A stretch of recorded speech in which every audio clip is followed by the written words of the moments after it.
Good morning, everybody. It is April 20th, 10 o'clock on the dot. It's good to have you with us. This is the ANF Plus desk. We are very excited to have you with us. We have a lot going on today. Beautiful day outside. Man, this week has been gorgeous. We're going to have an update from Courtney Jacobazi. As soon as I'm done with your headlines, we want to make sure that you guys are caught up on what's going on today. Of course, as always, if you're following along on Facebook, either that's the Atlanta News First Facebook page or my personal Facebook page, Atlanta Harris News, I'll be sure to shout you out. And I already got one over here. Good morning to you, Michael Baxter. You're always tuning in. Appreciate you. Okay, so let's jump into these headlines. First story is one that is happening today. So we'll get this super up and get you some video. It's a rally that's planned at a jail. This is in Fulton County. Maybe you've heard about this, maybe you've seen the pictures. An inmate there died covered in bed bugs. It really has a lot of people in the community upset about that and his fate and what happened to him there. So a rally is going to be planned in about 2 hours outside of the jail there. So we'll show you the inmate. This is him. His name is LaShawn Thompson. He died in custody last fall, and his family's attorneys allege his death was because of a bed bug infestation. Now, the sheriff himself said the jail is dilapidated and crumbling. So in an attempt to help with what they're calling an emergency situation at the jail, the Fulton County Board of Commissioners actually just approved $5.3 million in funding at last night's meeting, and it's all going to be put towards sanitizing that facility, buying new surveillance cameras, adding more emergency support staff, and buying real-time trackers that will monitor inmates' heart rates and blood pressure levels. Commissioners also approved nearly $870,000 for phase 2 of a jail study that began in 2021, which they say brings forward momentum to building a new facility altogether. But the commissioners actually talked about this in reference to the incident here. Here is what they said last night. It's a hard thing as a new commissioner to have someone that died, and that maybe there's something you could have done about it. There'll be time to point fingers. Today is not that day. Today is the day to make sure that this does not happen to another inmate. So again, at the jail at noon, there's going to be a rally, and LaShawn Thompson's attorney is going to be calling for the jail to be shut down, actually, and replaced. And they want a full investigation into LaShawn's death. So we'll be sure to stay on top of that one for you as it develops. And of course, we'll be there at noon. You can expect a live report on Atlanta News First at noon on our show. Okay, we've got a couple of Facebook commenters. Kate Pitchin, good morning to you. Tiff Rains, good morning to you. William Powers, Jimmy Hall. Hey, how you guys doing? Hope your Thursday is going well. It's almost Friday, right? We almost made it. Best news of the week, okay? Moving on, this is a story that we've been talking about for quite some time now. It's about that protester that was killed on that future training facility, police training facility site. Well, there's a new autopsy out. So Manuel Tehran is a protester's name. His family released an autopsy report last month. Well, there's a new one from the DeKalb County Medical Examiner, and it contradicts the one that the family actually released. So we'll show you some video here. This is the protester. The medical examiner found that Tehran died from at least 57 gunshot wounds, and that there was no gunpowder residue on his clothing or any of his gunshot wounds. Now, experts will tell you that doesn't necessarily mean Tehran did not fire a gun. The Georgia State Patrol says its troopers only fired on Tehran because Tehran shot first. Now, that shooting happened in January while troopers were trying to clear protesters from that really controversial site. And Tehran's family released a statement through their lawyer saying, in part, "We cannot even begin to determine what happened on the morning of January 18th until the GBI releases its investigation." So, you can see the video here. We've showed it a lot. This is not troopers. These are other officers who heard the shooting from nearby in the woods there. But yeah, this has been really controversial facility. This lots of twists and turns. Lots of protests have stemmed from this. So we'll be sure to stay on top of that one for you as well. This next one really starts with a question. Does anybody think Young Thug's trial is actually going to start ever? Young Thug and the alleged YSL gang. There's been a lot of twists and turns and delays in that case, and yesterday the courtroom actually had to be evacuated. Okay, so no juror has been sat, not a single juror, and it's been going on for some time now. It's actually now the longest running jury selection process in Georgia's history. Okay, so let's talk about that evacuation. First thing you're going to see here is Jeffrey Williams, aka Young Thug. Our cameras were rolling when commotion and chaos broke out in that courtroom, and you can see rapper Young Thug there looking surprised as shouting came from outside the courtroom. So the person screaming was reportedly a defendant named Rodelius Ryan. So a bunch of deputies got up all of a sudden and then walked towards Ryan and asked him to go to the back, and that's when they heard the yelling. Now, a defense attorney said Ryan did not want to be searched for suspicion of marijuana per safety protocols. Deputies tried to get things under control, ultimately forced everybody to get out of the room. And this is not the first dramatic, weird thing to happen in this RICO case. A few weeks ago, a potential juror was jailed for filming court proceedings. And back in January, a defendant allegedly tried to share drugs in the courtroom. And one defense attorney says he is not happy about all this. Making a spectacle out of a very serious proceeding. Our clients have a right to a trial, a fair trial, without a circus surrounding it. My client had nothing to do with whatever happened today. I represent Mr. Dorsey. But when Mr. Ryan was taken to the back, we could hear him screaming from the back. So obviously, a lot of the people were upset. A lot of people were concerned. And that's some of that audio you're hearing now. Yeah, just wanted to let you hear a bit of that going on. So the trial just got back underway a couple of minutes ago at 10 o'clock. So, of course, we'll have an update for you of whatever comes of that today as well. Moving on to our next story. This is about the Supreme Court. All right, they are making a big decision on abortion once again. So they actually just made a really unusual move last night. So they're trying to decide if you're still going to be able to get the abortion medication called mifepristone. It's one that people have been using for about over 20 years now. A lower court restricted access to it, and the Supreme Court was supposed to make their decision last night on if that lower court's ruling could stand, but they decided to delay it. That doesn't usually happen, kicking the ball down the court, or whatever the euphemism we're going to use, kicking the can down the road on the day the decision was supposed to be made. So they needed more time, and justices say they're now going to decide by midnight Friday. They didn't give any explanation for this delay. It does mean women will still have access to it until then. Legal analysts believe the delay suggests something is happening. We just don't know what. But this whole standoff started when Trump-appointed Texas federal judge Matthew Kacsmaryk sided with a conservative legal group that argued that the FDA improperly approved the medicine 23 years ago, and Kacsmaryk decided to invalidate the FDA's approval. Mifepristone was then supposed to be taken off the market across the nation. Now, an appeals court decided that that judge went too far, but they did keep some restrictions in place. But the Biden administration and the drug maker Danco Laboratories filed an emergency request, and they asked the high court to reject any limit on mifepristone's use while this case is still making its way through the courts. Now, they argue that this one judge is making abortion policy for the entire country, and he can't do that. Okay? Now, the American Medical Association says, hey, if a judge is allowed to revoke approval for this drug, then any drug could similarly be targeted. Here is more from them. Upend our entire drug approval system in this country and create chaos where we're going to have individual courts in states around the country basically undoing those decisions. All right, so this is a lot of complexities to this case. It's actually kind of confusing if you really go try to dig into it, as I did this morning. And just to confuse you a little bit further, I'm trying to make this as clear as possible.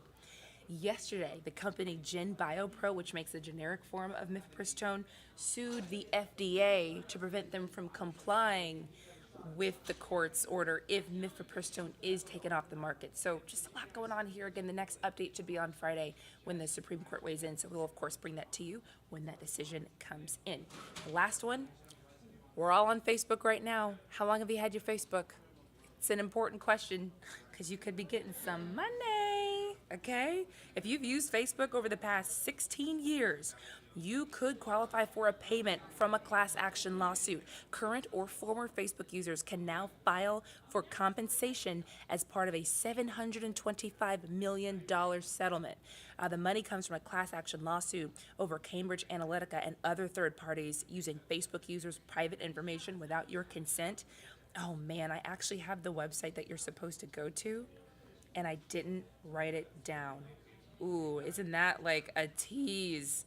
Courtney, I'm teasing the people right now. Quick, distract everybody while I look it up, because I know you want to know what that website is, because you can get some money. Okay, wait a second. Can we talk about how Facebook is that old now? I know. Wait a second. Remember when MySpace was a thing, completely derailing off of Facebook. Oh, but when we're you would supposed to be have stalling, so that's good. Yeah, when you had MySpace and you got to remember when you used to pick songs, and if your friend had the same song as you, that was not great. I know. Take that. Hey, one of Remember us. when those were your problems? Is what I'm Those saying. Hey, my MySpace was off the chain. You could like make it digitally how you wanted it. That's right. You could do all sorts of things with that.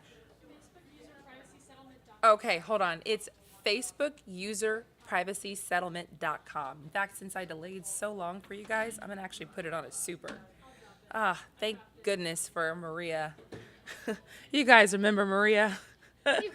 Came in clutch because I could not find it. Okay, wait, where's the super?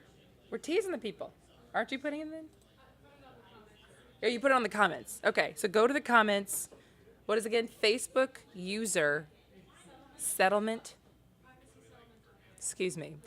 Facebook user privacysettlement.com. Go there, see if you can get some money. Okay, that's it from me. Now I understand why you wouldn't be able to remember that if you didn't write it down, because Right, that's quite exactly. long. I know. Quite long. All right. While I get my box, we are going to talk about the weather. There we go. Perfect.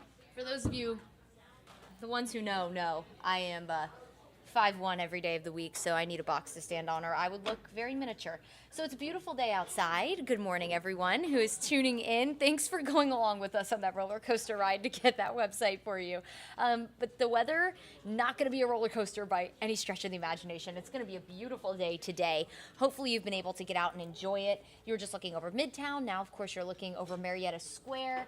Good morning, everyone. I am First Alert Meteorologist Courtney Jacobazzi. It's going to be another stunning day, so let's get to it. We have blue sky out there. Lots of people already out and about there in Marietta Square enjoying the day. I will say we've been kind of seeing on the cameras some of the haze off in the horizon. We do have poor air quality again today, so an air quality alert is in place. And this isn't going to impact a lot of people, but it does impact a specific group of people. So parents, if you have children with extreme asthma, if you yourself have severe asthma, maybe you have lung and respiratory issues like COPD, just don't be trying to do any kind of strenuous activity in the peak heating hours of the day between around 2 and 6, because that's just not going to be healthy for you or necessarily safe. Make sure you have the inhaler with you as well for those of you with asthma. We know how that can feel. So just a very early heads up for you that we are looking ahead to another day with some poor air quality. We're under an area of high pressure, and when that happens, air sinks. So not only is that giving us a warm day, you can see low 80s today, but that's going to kind of trap some of that pollution closer to the surface, giving us that lower air quality. Happens a lot in the summertime. So just kind of an early view of what to experience and expect as we head into these warmer months. So today, by 1 o'clock, temperatures near 80. We're already near 70 degrees in Atlanta, just past 10 o'clock here. So a very warm day. Temperatures will climb into the low 80s with that south wind. That south wind is going to pull in some of that warmer air from the Gulf of Mexico. That's a very warm body of water, a warm and more shallow body of water as well compared to the Atlantic Ocean, of course. And when you're under the influence of that, that really does impact our weather and gives us these warm days like this. Now, as we head through the overnight, temperatures won't cool quite as quickly, but we do have changes on the way. We have a cold front that is going to bring severe weather to a pretty solid stretch of the central United States from Texas all the way up to the Midwest. So just a continuation of the severe weather that we saw yesterday out in Oklahoma, some really devastating video out there. And that is going to bring severe weather to, again, places like Texas, parts of Tennessee, parts of Illinois, and Arkansas and Louisiana. Thankfully, here at home, as that front makes its way closer, we are not expecting severe weather. In fact, while we do have a first alert right now for Friday, if you've been following the forecast the past few days, you know that we have issued a first alert for Friday because of the rain. That could impact early morning events like baseball and softball practice or any kind of 5Ks going on, or if you are just simply an early riser. But it does look like models are starting to trend even drier. If this happens, we will drop the first alert. Models are just starting to hint at this, so we're going to give it another model run or two just to see if that's really the consensus. But overall, the forecast improving. I will also say that it does look like rain is going to roll in late Friday night, so a heads up for any of your Friday evening plans. Let's talk about it. We're going to start the day day tomorrow, lots of sunshine, another beautiful morning. Clouds will build through the afternoon. So as you're headed home from work tomorrow for the last day of the work week, we're almost there, everybody. It won't be quite as bright and sunny. We will have clouds build in, so hopefully that will help, especially those of you who drive towards the sunset at night. I know sometimes that can be a little blinding. So as we go into the late evening hours, here it is, Friday, 11 o'clock. This is a wave of rain ahead of our physical cold front. So we're not first alerting this because this isn't going to impact most of you, and this is really pushing into the overnight hours. But if you are maybe heading out to the Battery Friday night after the Braves game, or you're just simply a night owl and you like to go out on Friday nights, all of my young folks, more than likely, I'm talking to you, you might get wet Friday night. And then as we head into Saturday morning, here comes our cold front. We'll bring the chance for rain for places like Rome, so Floyd and Chattooga counties, maybe Bartow County and Cherokee County, all before sunrise. And then notice that rain kind of fizzles along that front. The system as a whole is weakening at this point, and it looks like the front isn't going to bring us much widespread rain at all. So you'll really notice a breeze as that front moves through, and then sunshine for the afternoon. So again, this is the first model run hinting at this. If this trend continues, we'll drop the first alert if we think it's not going to impact your day. And you'll notice on the 7-day forecast that we kept the rain chance small Friday because the day as a whole on Friday will be dry. But if you have any late evening plans, that will impact you. Again, if you're going out 10, 11 o'clock at night through the overnight hours, you might get a little wet. Just something to keep in mind. But if you're going to dinner on Friday night, you don't need to worry about it. Here's a look at the Astros and Braves forecast. The Braves are back in town on Friday after a great series out on the West Coast. They did lose last night, but that's okay. Only by 1 point. It was a great game. It wasn't a shutout by any stretch of the imagination. Friday, 7:20 first pitch. Will be near 80 degrees. Again, it'll be dry for the game. Rain might roll in after the game, though. So if you do plan on hanging out at the Battery Friday night, just stay inside if rain rolls through because it's possible Friday night. Saturday will be breezy, a lot cooler. It'll be a really comfortable night at the ballpark Saturday with temperatures near 70. Sunday will be stunning. Low humidity, breezy, lots of sunshine, near 70 for the afternoon. You don't get a lot of baseball games like this. It's just going to be a wonderful forecast, near 70 for Sunday's Braves game. So go out and cheer on the Braves. The Houston Astros, that's a pretty tough match right there. That's going to be a really great series. And hopefully the Braves can sweep it. We're going to call it now. They're sweeping it. Low 80s today, sunshine. Here's a look at Atlanta's most accurate forecast. Friday, showers are possible late in the evening. So again, 10, 11 o'clock shouldn't impact most of your day. Low 80s, a build in clouds through the afternoon. We do have that first alert for Saturday right now. We could drop that. We're going to update that for you at noon when we get another model run to come in. So be sure to tune in at noon. Chief Meteorologist Jen Valdez will have the forecast for you. And ultimately, we'll let you know if we drop the first alert. It's looking more likely that we will. Sunday, mostly sunny, low 70s, beautiful. We'll start the week really comfortable, almost a carbon copy of Sunday. We will introduce a rain chance Tuesday. Models are struggling with that, and that'll cool us down. We're still going to be under the influence of the cooler air behind the front for Tuesday and Wednesday, and then you add the rain on top of that, and that's just going to prevent daytime heating. So we'll keep near 70 for Tuesday. Wednesday, we'll be in the mid-60s. Wednesday is the next day we're going to watch. We're not going to first alert it right now because, again, models are struggling, so we're just not confident enough in the coverage of rain or the timing of the rain to give that a first alert because there's such a difference in the models. We're going to stay mid-60s for now and the chance for rain on Wednesday, so a cooler rain possible. Just circle that on your calendar for now as a day to kind of keep watch on because our team of meteorologists will definitely be keeping watch of Wednesday just to see how that progresses. If that is a chilly, rainy day for you, of course, we will first alert that because that would be a little bit of an uncomfortable day if we end up with mid-60s and rain. So in the meantime, enjoy the sunshine today. It'll be a really wonderful afternoon after a great stretch of weather that has just taken over the day, or the past couple of days, I should say. Really just a stunning forecast over the past several. Hopefully you've been able to get out and enjoy it in some capacity. All right, everyone, thanks so much for spending some time with us this morning to hear your top stories and to get a check of your forecast. We'll be back throughout the day. First Alert Meteorologist Cutter Martin's going to come around 11:30 to do a breakout on the code orange that we have, that air quality alert. So again, not going to impact a ton of people, not going to impact most of us, but for our special groups of people with respiratory issues and severe asthma and stuff, it's definitely going to impact you today. So make sure you're tuning in here on ANF Plus because we will for sure be giving you an update on the forecast and also that air quality alert later today. Be sure to tune in with Cutter for that. In the meantime, enjoy your Thursday, almost to the end of the week, and we'll catch you here next time.